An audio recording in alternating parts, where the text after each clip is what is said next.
Il a terminé sur Matterson, à quel point c'est un joueur important et polyvalent dans son vestiaire. On va écouter maintenant Kent Hughes. Je pense que c'était vraiment un de nos objectifs en arrivant à Montréal. C'était de créer une culture où les gens voulaient être partie des Canadiens de Montréal. Puis ça commence avec les joueurs. Alors, pour nous, on est fiers de voir les joueurs qui veulent passer l'été ici. Puis aussi, c'est pas juste une question de vouloir passer l'été à la ville de Montréal, c'est aussi leur focus. Avec une jeune équipe, de voir des jeunes joueurs qui veulent travailler sur leur jeu, mais travailler ensemble, c'est très important. Jeff disait que rater les séries, ça serait un peu considéré comme un échec, mais ça serait décevant. Oui. Avec ce que vous avez fait l'an passé, est-ce que tu sens un renouveau dans la pression, si on veut, de faire les séries? Moi, personnellement, non. Je pense que quand tu es assis dans la chaise de gestionnaire, tu regardes toujours plus dans la future que peut-être les coachs ou les joueurs. À un moment donné, peut-être ça change, mais quand tu as commencé avec une reconstruction, je pense que on pense déjà comment l'équipe va regarder en 2026-27. C'est quoi le potentiel dans C'est quoi le potentiel? Mais on croit que c'est une équipe talentueuse. On croit qu'on est plus talentueux. C'est la version la plus talentueuse depuis que je suis ici. C'est jeune. On a vu de l'équipe l'an passé, quand ils ont joué à leurs moyens, leur 100% était très bon. Avec une jeune équipe comme avec des jeunes joueurs, la constance, c'est une des dernières choses à arriver. On n'était pas aussi constant qu'on aimerait, puis j'espère qu'on va voir, si on voit ce changement, on va avoir une bonne équipe. I'll turn. Sorry, can you start again? Last year when you were standing on that podium, you mentioned how you've entered a new phase of the rebuild, the word you just used. Yeah.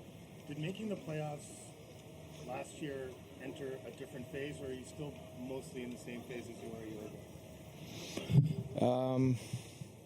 I feel like sometimes those questions they're a little bit like philosophical or technical. I guess ultimately we don't feel like we're done building our hockey team, but we're in that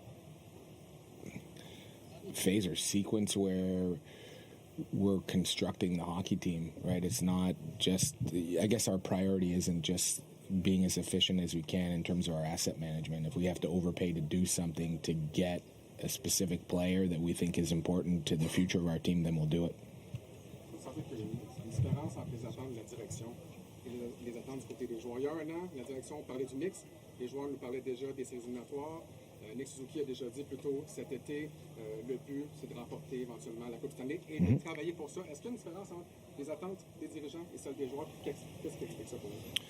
Mais je pense que comme joueur, t'embarques sur la glace. À chaque game, tu t'embarques pour gagner.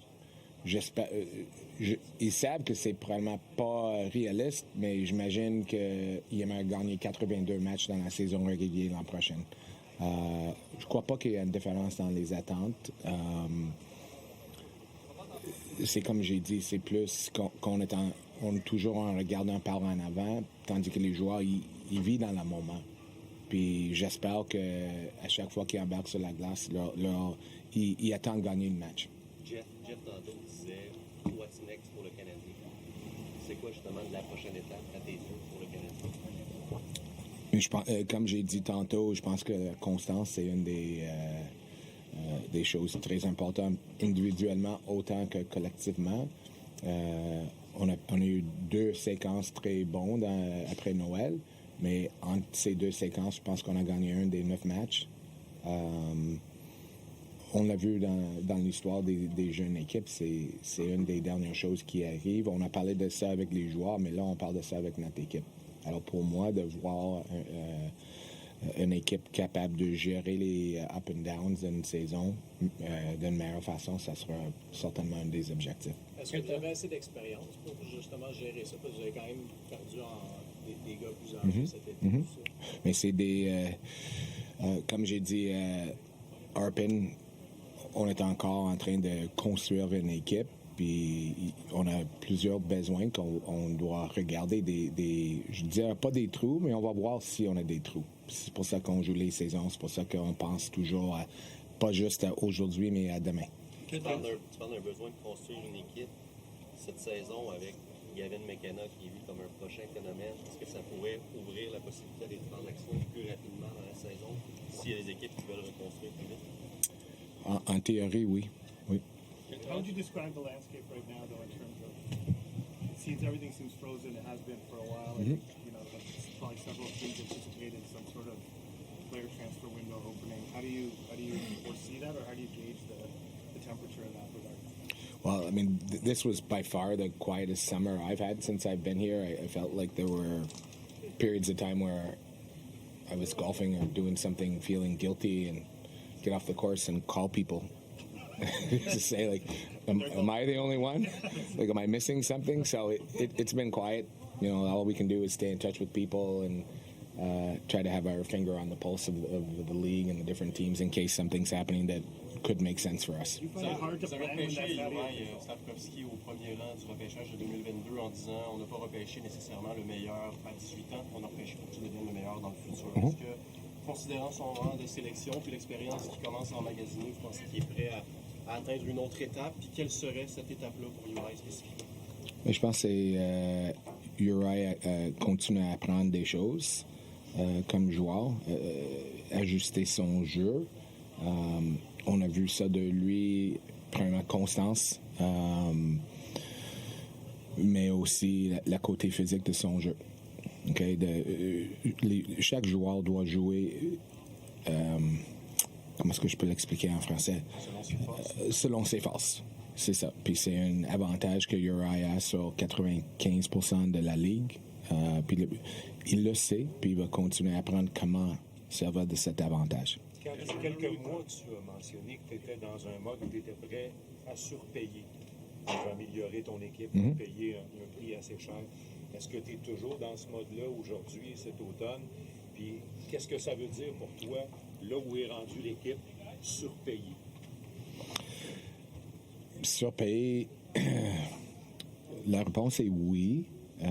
Si la chose ou le joueur qu'on surpaye pour va nous aider pour des années dans le futur. Est-ce que vous cherchez encore ce type de joueur-là qui est plus dans la mi-vingtaine qu'un vétéran qui s'approche plus de la trentaine pour aider votre équipe maintenant? Je te répondrai à cette question de mi-saison.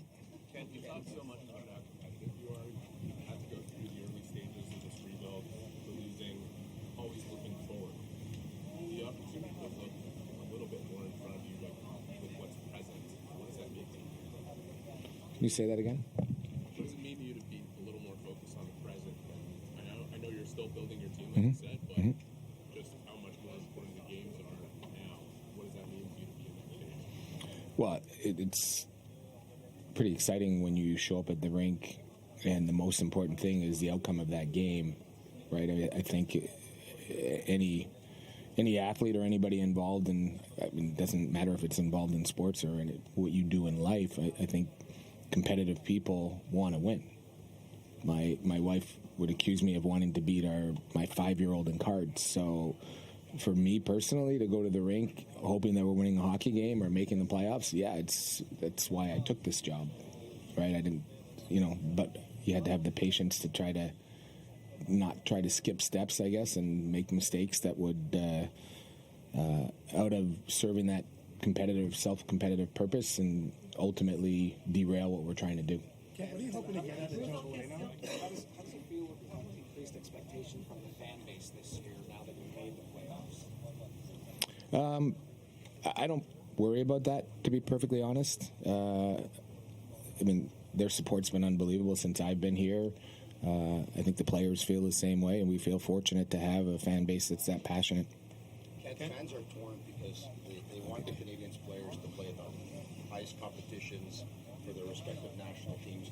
But other fans are kind of happy when they don't because they say they get to relax and take a break, and they attribute that as being one of the reasons why you guys made the playoffs last year. Not having Cole or Nick or Lane play, in the Four Nations. But how do you see it as a general manager when your players are invited or not invited, and in Lane's case, not invited to the orientation camp? How do you see it? Well, I mean, I can remember being a teenager back in the day, watching players being selected to Team Canada as a kid growing up in Montreal and questioning this or that. I think when you're talking about a best-on-best tournament in the world, there's always going to be debate about who should be there, who shouldn't be there, but that's not it's not my domain. I'm not making those selections. We're focused on the Montreal Canadiens and our team being the best that it can be. If somebody makes a team and they're going to be a little bit more, their schedule's a little more charged, we gotta deal with that. But as far as the selection stuff, that's beyond my scope. Can't I ask Jeff this? I'll ask you too. What makes Hugo work? What makes you and him work so well together? I let him make fun of me because he doesn't like to. He likes to give, but he doesn't like to take. There was a scene in that Crave series before you drafted the Russian kid where you called Ivan Demidov. What message does that send to the players? I think that a GM is not only willing to consult with players, but a young kid like that before making big decisions. I haven't really thought about what the message is. I think the reason is I'm a big believer in familiarity, right? Like I think any one of us, if we could take the greatest hockey scout in the world and put him in a rink to watch a player play once, and they have one viewing, and if somebody else who doesn't have a huge hockey background but watched somebody play or lived with them for a period of years, I'd rather talk to that person than the scout. So, I mean, Ivan knows him.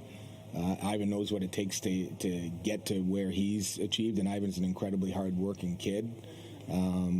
So I think for us, it's great to be able to get that kind of first-hand information from somebody that knows a player well. Does that make you a modern-day GM? I know Marty's a modern-day coach. I don't know. It makes me, I guess. I don't know. Merci, Ken. Merci.